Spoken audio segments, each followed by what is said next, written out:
Hello dear students, मैं RP Singh आप सभी का अपने channel shining future coaching centre में स्वागत करता हूं। आज मैं आपके लिए वर्ग 8 का चैप्टर 1A एक पोयम है जिसका नाम है माई मदर, उसे लेकर आया हूं। यह पोयम एपीजे अब्दुल कलाम द्वारा लिखा गया है।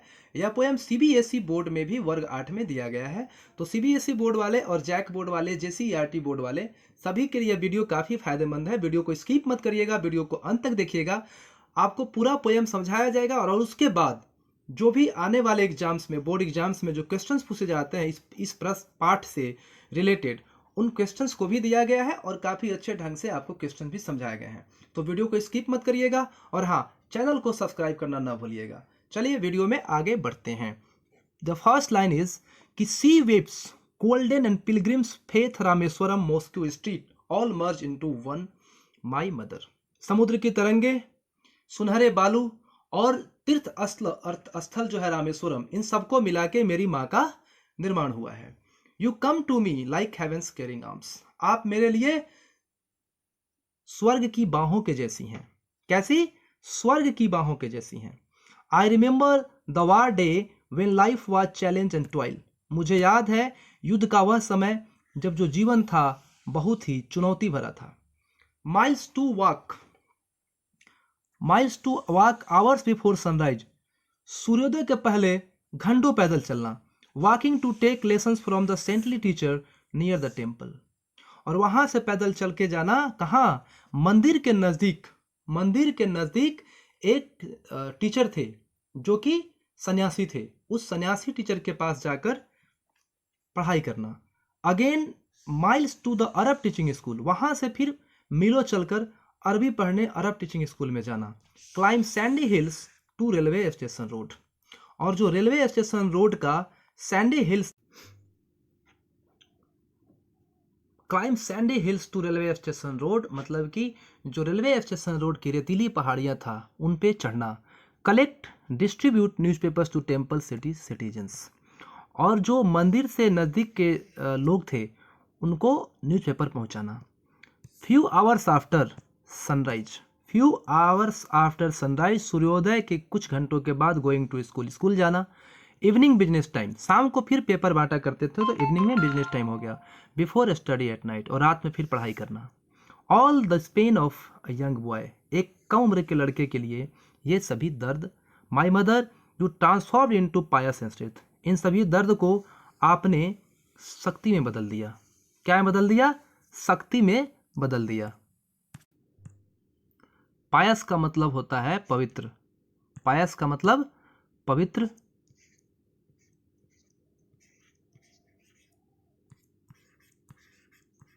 और स्ट्रेंथ का मतलब शक्ति। तो my mother you transform into pious strength. आपने इन सभी को पवित्र शक्ति में बदल दिया। नेक्स्ट लाइन क्या कह रहा है कि with kneeling and Boeing 5 times, 5 बार नमाज अदा करना। नमाज अदा करने के लिए वर्ड यूज किया गया है kneeling and Boeing. Kneeling and Boeing 5 times for the grace of the almighty only. सर्वशक्तिमान के लिए 5 बार नमाज अदा करना माई मदर आपने मुझे सिखाया था। Your strong piety is our children's strength. आपका जो धर्मनिष्ठा था वह हमारे बचपन की ताकत थी। पाइटी मतलब धर्मनिष्ठा। You always shared your best with whoever needed the most.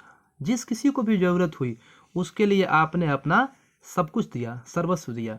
You always gave with faith in him. आपने हर किसी पर विश्वास किया। I still remember the day when I was 10। मुझे याद है जब मैं 10 साल का था। Sleeping on your lap of the envy of my elder brothers. यहाँ जो योर है उसको ये सही स्पेलिंग हो जाएगा। और अपने बड़े भाइयों और बहनों से ईर्ष्यावश होकर मैं आपकी गोद में सो रहा था। It was full moonlight my word only you knee mother my mother. और यह एक पूर्णतः चांदनी रात थी और मेरी दुनिया सिर्फ आप थी, मेरी माँ, मेरी माँ। वेन एट मिडनाइट, रात में जब I woke up with tears falling on my knee, जब मेरे घुटने पर आंसू गिरे तो मैं उठा। You knew the pain of your child. आप अपने बच्चे का दर्द जानती थी मेरी माँ। Your caring hands tenderly removing the pain. आपके जो हाथ थे वे दर्द को आराम से ख़त्म कर रहे थे। Your love, your care, your faith, your love, your care, your faith gave me strength to face the world without fear and resistance. मुझे आपके प्यार, आपके देखभाल और आपके विश्वास ने संसार का सामना साहस और शक्ति के साथ करने का शक्ति दिया। विदाउट फियर, बिना भय का, and with his strength. We will meet again on the great judgment day. हम फिर मिलेंगे, कब मिलेंगे? ग्रेट जजमेंट डे के दिन, मतलब कि न्याय दिवस के दिन मिलेंगे। मदर, माई मदर, मेरी माँ। यह जो पोएम था उसके पोएट थे एपीजे अब्दुल कलाम, उनके द्वारा लिखा गया था। चलिए आगे इससे रिलेटेड क्वेश्चंस देखते हैं। पहला क्वेश्चन क्या कह रहा है कि answer the following questions. Who is the poet of the poem my mother? तो इसके पोएम का पोएट कौन थे? एपीजे अब्दुल कलाम थे, तो A will be the right answer. Question दूसरा क्या कह रहा है कि in the poem my mother when does the child say that he will meet his mother again? इस पोएम में बच्चा अपनी माँ से दोबारा मिलने के लिए कब कहता है? तो ऑन जजमेंट डे, तो बी हो जाएगा राइट आंसर। नेक्स्ट क्वेश्चन क्या कह रहा है कि what does the child mention about mother's caring hand? बच्चा अपनी जो माँ की देखभाल करने वाली हाथें हैं उनके बारे में क्या कहता है? तो क्या कहता है? दे आर लाइक हेवन, वे स्वर्ग के समान है। क्वेश्चन नंबर 4 देखिए क्या कह रहा है। Who is the young boy in the poem my mother? My mother poem में जो यंग बॉय है वह कौन है? तो डॉक्टर एपीजे अब्दुल कलाम ही यंग बॉय हैं। नेक्स्ट क्वेश्चन क्या है? नेक्स्ट क्वेश्चन कह रहा है कि the poet had to climb sandy hills to railway station road. जो पोएट था उसको रेतीली पहाड़ियों को रेलवे स्टेशन रोड में चढ़ाई करना पड़ता था, किस काम के लिए? To collect newspapers. Option A will be the right answer. Next question क्या कह रहा है? कह रहा है कि the pains of the poet was transformed into, जो बच्चे कवि का दर्द था वह किस चीज में बदल गया? पायस स्ट्रेंथ, पवित्र शक्ति के रूप में बदल गया। नेक्स्ट क्वेश्चन क्या है? Which place is childhood days does the poet recall in the poem my mother? बच्चा अपने बचपन के किस जगह को याद करता है? पोएम जो कविता है माई मदर उसमें, तो रामेश्वरम को याद करता है। फर्स्ट लाइन में ही लिखा हुआ है, किसको याद करता है? रामेश्वरम को। नेक्स्ट क्या है? नेक्स्ट क्वेश्चन कह रहा है कि APJ Abdul Kalam is also known as, APJ Abdul Kalam को एक और नाम से भी जाना जाता है। किस नाम से जाना जाता है? Missile man of India. Option C will be right answer.